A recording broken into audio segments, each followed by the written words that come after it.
Salut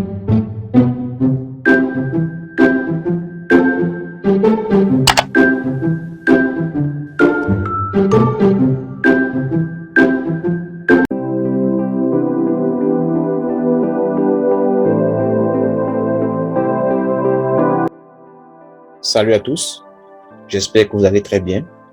Bienvenue sur la chaîne G2 School. Alors, aujourd'hui, dans cette vidéo, nous allons parler programmation. Je ne vais pas vous apprendre à programmer, mais je vais vous apprendre à utiliser votre téléphone pour créer du code. Auparavant, on s'en servait des ordinateurs, mais aujourd'hui, avec l'évolution des téléphones, il est possible d'utiliser un smartphone, un iPhone ou toute autre chose pour pouvoir créer du code avec son téléphone jusqu'à pouvoir tester. Ceci est très important, surtout pour tous ceux qui apprennent la programmation ou qui veulent se lancer dans la programmation, car il est toujours nécessaire d'avoir des bases. Quoi de mieux que de tester des petits programmes avec son propre téléphone. Donc, c'est assez simple. Vous avez besoin d'un smartphone minimum avec une connexion Internet pour pouvoir vous connecter sur l'application Play Store et télécharger l'application qui vous permettra de créer le code.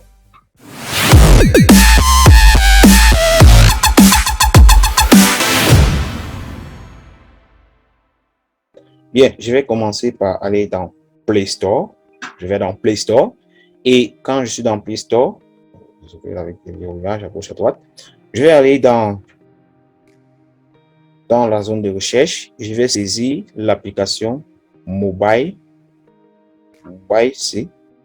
Oui, le résultat apparaît dans mes recherches récentes. Donc, je peux cliquer dessus. Et lorsque je clique dessus, je dois voir apparaître Mobile C avec les crochets C/C++ et compiler. Vous voyez, Mobile C se présente exactement comme vous voyez Mobile C/C++ compiler. Et rassurez-vous que ce soit cette application qui soit installée parce que c'est ça qui va être utilisé pour le tuto. Bien sûr, il y en a plusieurs, mais de tout ce que j'ai pu tester, Mobile C reste pour l'instant ce qui m'a permis justement d'atteindre le résultat souhaité. Voilà, donc cliquez sur installer l'application et une fois que vous avez installé l'application, vous devez pouvoir ouvrir. Bon, chez moi, ça apparaît ouvrir parce que l'application est déjà installée. Et donc, une fois que l'application est installée, c'est simple. Vous devez donc ouvrir l'application. Alors, quand vous ouvrez l'application pour la première fois, il y a certaines étapes, certaines validations, certaines étapes qu'il faut suivre, du moins certaines autorisations pour pouvoir arriver sur l'écran d'accueil. Quand vous cliquez sur ouvrir, vous allez donc avoir peut-être une page où on vous demande de valider un certain nombre de choses et vous validez pour arriver à la page d'accueil qui se présente exactement comme ce que vous avez en face de vous. Dans cette page, vous avez dossier parent, stockage externe, exemple 13 et là vous avez quelques 2 ou 3 petits fichiers. Alors, dossier parent, c'est le répertoire courant de l'application. C'est le répertoire courant qui est utilisé par l'application pour stocker un certain nombre d'éléments concernant bien sûr d'autres langages, parce qu'il faut bien dire, Mobile C n'utilise pas que le langage C, il y a également le langage C++, le langage Python et ainsi de suite. Et stockage externe, c'est la mémoire interne de votre appareil.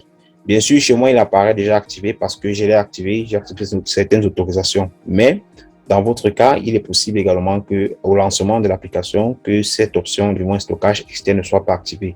En cliquant dessus, il va vous falloir accepter certaines autorisations pour pouvoir utiliser le stockage externe pour stocker vos fichiers. Ça, c'est pour stocker vos fichiers, de telle sorte que s'il arrive un problème avec votre téléphone, que vous puissiez récupérer et pourquoi pas copier dans votre ordinateur. Alors là, vous avez un exemple de fichier j.py. Vous le connaissez certainement, l'extension .py, qui est l'extension utilisée par le langage Python. Voilà. Vous devez savoir que l'application possède d'autres langages, bien sûr, environ, je crois, 3-4. C'est simple pour vérifier, il vous suffit de cliquer sur le bouton paramètres, juste en haut à droite, à côté du point d'interrogation. Vous cliquez sur paramètres. Et sur paramètres, vous allez voir donc toute une liste de paramètres. Bien sûr, ce sont les paramètres de l'application. Vous avez langue, thème, son, clavier, et ainsi de suite. Alors, pour vérifier le type de compilateur, je clique tout simplement sur type de compilateur. Et là, vous avez C, C++, JavaScript, Python et Lua. Voilà, donc il vous suffit donc de cliquer sur le langage que vous souhaitez utiliser pour votre code. Voilà, donc, nous allons choisir le langage C. Bien sûr, vous pouvez choisir C++, JavaScript ou Python ou bien celui que vous voulez. Vous avez juste après les options du compilateur, mais je vous recommande de laisser ces options par défaut lorsque vous avez choisi votre compilateur. Donc, je vais donc choisir le langage C, qui est le langage par défaut, et je vais donc revenir à ma page d'accueil. Maintenant que je suis dans ma page d'accueil, maintenant nous allons créer le dossier qui va contenir notre fichier. Je vais le faire dans mon stockage externe. Donc, je vais tout simplement cliquer sur stockage externe. Alors, une fois que j'ai cliqué sur stockage externe, je vais donc avoir les différents éléments de mon stockage externe que je peux reconnaître à partir des noms. Par exemple, je vois Android, anglais, Bluetooth. Vous voyez, là sont les différents éléments répertoires qui se trouvent dans mon stockage, dans ma mémoire interne. Donc, je vais créer un nouveau dossier qui va contenir mon programme. Et pour ce faire, il faut appuyer sur l'icône du dossier qui est juste en haut à gauche avec un plus à côté. Je clique dessus et là, le clavier apparaît vous demandant de saisir le nom du nouveau répertoire. Je vais appeler ce répertoire-là programme test. Mettez un nom que vous voulez. Bon, moi, je mets programme test comme ceci. Et voilà, une fois que c'est fait, je peux appuyer sur la touche entrée. Et une fois que j'ai appuyé sur la touche entrée, vous pouvez bien voir que je suis dans le répertoire programme test qui est affiché juste là en haut. Et là, dossier parent. Donc là, pour l'instant, le répertoire est vide parce qu'il n'y a encore rien. En cliquant sur dossier parent, ça me ramène au répertoire courant. Maintenant, je vais créer le fichier qui va contenir mon code. Donc, j'appuie sur l'icône du fichier qui est juste à côté de l'icône du dossier avec un plus devant. J'appuie dessus. Et là, vous avez donc le clavier qui apparaît avec la zone qui vous permet de saisir votre nom de fichier. Donc, je vais saisir le nom. Vous avez nouveau fichier .c. Vous voyez, l'extension par défaut pour tous les fichiers, c'est .c. Mais si vous avez choisi un langage, par exemple, comme Python, je vais dire, vous serez obligé de remplacer .c par .py. Bien sûr. Sinon, pendant l'exécution, vous n'aurez pas de résultat. Donc, je vais appeler ça, disons, équation. Je vais tester, je vais écrire un programme qui va nous permettre de résoudre une équation. Donc, j'appelle donc mon fichier équation. Une fois que j'ai écrit équation, je peux appuyer sur la touche entrée pour valider. Et là, maintenant, je suis dans le champ de saisie. Vous pouvez bien voir le curseur qui est en train de clignoter à l'écran et qui me dit qu'il est prêt à recevoir du code. Si vous remarquez bien, vous allez constater que l'application n'utilise pas le clavier Google. L'application utilise son propre clavier pour saisir justement les codes. Ça, c'est pour permettre, ça, c'est pour éviter l'apparition de certains caractères qui pourront nuire à l'exécution de votre code. Ce clavier, on peut l'agrandir en cliquant tout simplement sur les flèches obliques ici, qui est à côté du mot space. Vous voyez, cliquez dessus, le clavier s'agrandit et vous avez tous les symboles, tous les caractères qu'il vous faut pour écrire votre code. Voilà. Donc, je vais commencer par saisir donc mon code. Alors, nous sommes en langage C. On commence toujours par les directives au préprocesseur. Donc, je vais saisir include. Voilà. Vous voyez qu'une fois que j'ai commencé à saisir, le programme, l'application reconnaît déjà les différentes fonctions usuelles du langage C. Vous voyez, include me propose ça déjà ici. Il me suffit donc de cliquer dessus et il apparaît. Et là, je peux saisir stdio. Là, je suis en train d'ajouter une bibliothèque. Stdio. Vous voyez, une fois que je clique stdio, il me propose également des différents caractères. Je clique dessus et là, j'ai fini avec la première ligne. Je vais donc à la ligne suivante pour mettre d'autres bibliothèques. Voilà, donc c'est ainsi que je vais donc saisir donc mon programme qui me permettra donc de résoudre mon équation du second degré. Bien, voilà, j'ai pu saisir mon programme et vous pouvez voir comment ça se présente. La taille ici semble petite, mais il est possible de pouvoir modifier la taille des caractères, la taille de la police, grâce bien sûr au bouton paramètres. Donc, je vais modifier quelque chose là. Voilà, je modifie. Voilà. Et si je veux agrandir les caractères, il me suffit de cliquer sur le bouton paramètres et d'aller au niveau de éditeur de source. Dans éditeur de source, vous avez la taille de la police, la taille des onglets, les coupures de mots, tout dépend de vous. Alors, je vais augmenter la police pour que ce soit un peu plus grand. Je vais mettre la police à 25. Voilà, je rentre ici. Et voilà, bon, mon programme, il est un peu beaucoup plus large maintenant. Alors, je peux naviguer maintenant à travers pour voir ce qui commence à apparaître. Ouais, donc, toutes les fonctions du langage sont utilisées. Vous avez la fonction print pour afficher le contenu, la déclaration des variables et ainsi de suite. Vous avez les boucles while, if, else, ainsi de suite. Et voilà, donc, le programme a été saisi et je peux donc procéder à l'exécution. Et vous pouvez donc reconnaître en bleu, en couleur bleue, les fonctions du langage, les fonctions propres au langage comme includes, float, int, while, les boucles, et ainsi de suite. Et vous avez les différentes conditions et tout ce qui va avec. Ce qui doit s'afficher est écrit et apparaît coloré en rouge. Donc voilà, c'est une application vraiment complète qui marche très bien. Et donc, je viens là d'écrire un programme qui résout une équation du second degré. Dans ce champ de saisie, vous pouvez donc voir qu'il y a le bouton enregistrer à côté, juste à côté du bouton paramètres. Il me suffit de cliquer dessus pour sauvegarder mon programme et je peux donc passer à l'exécution. Alors, il me suffit de cliquer sur le bouton exécuter. Et une fois que j'ai cliqué sur le bouton exécuter, vous avez donc le message d'accueil qui apparaît. Bienvenue, ce programme résout une équation du second degré. Entrez la valeur de A. Vous savez très bien comme moi qu'une équation du second degré est une équation qui s'écrit sous la forme A de x plus B, et je veux dire A de x au carré, plus B de x plus C est égal à 0. Bien évidemment, pour que cette équation soit du second degré, il faudrait que A soit différent de 0. Donc, en écrivant dans un programme qui résout une équation du second degré, je dois prendre en considération le fait que l'utilisateur peut saisir la valeur de A qui soit égale à 0. Et dans ce cas, il faudrait que j'utilise donc toutes ces contraintes-là pour permettre à mon programme de résoudre bien évidemment une équation.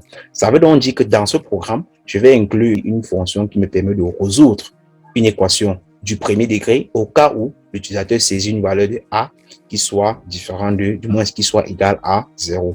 Je vais donc saisir la valeur de A puisque c'est ce qu'on me demande. Supposons donc que l'utilisateur commence par saisir la valeur de A0. Une fois qu'il saisit la valeur de A0, on lui demande également la valeur de B parce que si A est égal à 0 et B est égal à 0, nous n'avons plus d'inconnu et donc on ne parlera plus de quoi? D'équation. Donc si je saisis 0 et j'appuie sur Entrée, on dit Entrer la valeur de C, je mets également 1. Bon, A c'est 0, B c'est 0. Ouais, donc là, on n'a que la valeur de C et là, on ne peut plus parler d'équation. Et si j'appuie sur Entrée, voilà, on me dit erreur, retapez les valeurs de A et B en vous rassurant qu'au moins l'une de ces valeurs soit différente de 0. C'est-à-dire que soit A est différent de 0, soit c'est B qui est différent de 0 et A égale à 0. Et là, on a une équation du du premier degré, je vais dire.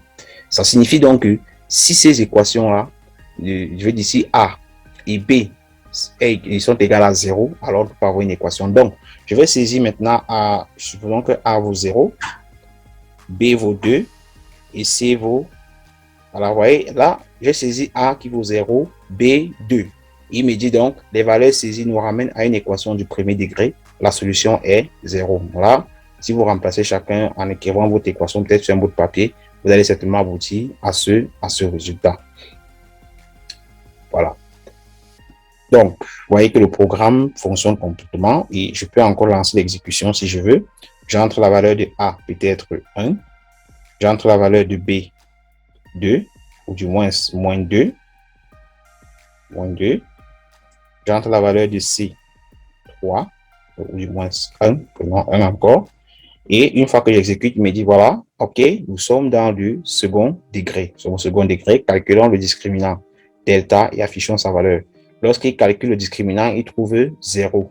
Et puisque le discriminant est égal à 0, alors nous avons dans ce cas une solution réelle double. La solution réelle double est x1 égale à x2 égale à x0 égale à 1. Merci, revenez quand vous voulez. Comme je l'ai dit, je peux agrandir la taille des caractères, même au niveau de l'affichage, je peux passer à 26. Et là, vous avez le programme, il fonctionne correctement. Maintenant, si je choisis par exemple une valeur A vaut 1, B vaut, disons, 6, C vaut peut-être 3, alors je clique sur Entrée et voilà, on calcule le discriminant, il calcule et vous affiche les valeurs de x1, de x2 et il vous envoie les résultats. Vous voyez, si je choisis, je prends le cas où peut-être le discriminant doit être inférieur à 0, je prends par exemple ici A qui vaut, disons, 1, B qui vaut 2 et C qui vaut 9, par exemple. Voilà, il va vous dire, OK, nous sommes au second degré, calculons le discriminant. Delta nous donne moins 32. puisque le discriminant est inférieur à 0, alors l'équation n'admet aucune solution. Mais si revenez quand vous voulez. Bien sûr, aucune solution réelle, parce que bien sûr, avec les nombres complexes, il y aura une solution. Voilà donc pour le code. J'espère que vous avez pu voir comment ce programme qui résout l'équation du second degré marche. C'est l'exemple typique que l'application Mobile C est l'une des applications vraiment géniales qui nous permettra de tester notre code, d'écrire des petits codes comme ça et de les tester pour voir comment ça fonctionne. Et comme je vous dis, je peux revenir tout simplement à l'écran d'accueil et je peux vous dire que tout ce que vous venez de voir est écrit. Vous voyez, par exemple, ici, bienvenue, ce programme résout une équation de second degré. Vous avez tous les différents éléments qui vous permettent de pouvoir exécuter votre code plus tard. Et c'est l'exécution avec les résultats escomptés vous permet de comprendre que votre code fonctionne correctement. Ce qui signifie que si vous saisissez mal votre code, alors vous aurez des erreurs au niveau de l'exécution. Et rassurez-vous, l'application possède également un débugger qui permet justement de repérer les différentes erreurs lorsque votre code ne parvient pas à s'exécuter. C'est-à-dire que si vous faites une erreur sémantique ou syntaxique, l'application va vous signaler et vous aurez une erreur au moment de l'exécution. Donc, c'est une application vraiment complète pour tous ceux qui apprennent la programmation, pour tous ceux qui apprennent à débuter. Je vous conseille, je vous recommande fortement de pouvoir utiliser pour pouvoir en profiter au maximum. Dans une autre vidéo, je vais faire également un autre tuto. Et cette fois-ci, nous allons parler de la programmation JavaScript, c'est-à-dire nous allons utiliser le langage HTML avec toujours une autre application. Bien sûr, avec Mobile, on peut également tester, on peut également écrire du code en JavaScript, mais personnellement, je n'ai pas encore essayé. Donc, vous avez l'application, à vous donc de pouvoir tester et pouvoir bénéficier parce que je ne peux pas tout faire étant donné que l'application, du moins la vidéo n'est pas sponsorisée par l'application, c'est juste une vidéo pour pouvoir apprendre à mes bros, apprendre à mes amis, vous apprendre comment vous pouvez profiter donc justement de cette application pour pouvoir tester vos codes. Donc, dans une autre vidéo, je vais vous expliquer exactement comment utiliser toujours votre appareil, votre téléphone pour programmer, créer des pages web avec votre appareil, toujours avec une autre application. Voilà, donc j'espère que le tuto vous sera utile. J'espère que grâce à ce tuto, vous allez pouvoir, vous n'aurez plus forcément besoin d'un ordinateur pour pouvoir tester vos petits codes. C'est donc très simple pour ceux qui apprennent la programmation, pour tous ceux qui sont élèves ou des programmeurs débutants, de pouvoir utiliser votre téléphone comme ça pour pouvoir tester du code. Donc, n'hésitez surtout pas à télécharger, à profiter de l'application. C'est une très bonne chose et profitez bien de l'application et surtout, n'hésitez pas à laisser vos avis en commentaire. Et si vous avez des questions concernant l'application ou l'utilisation, n'hésitez pas à me contacter. Donc, ceci marque la fin de ce tuto. On se retrouve à très bientôt pour une nouvelle vidéo.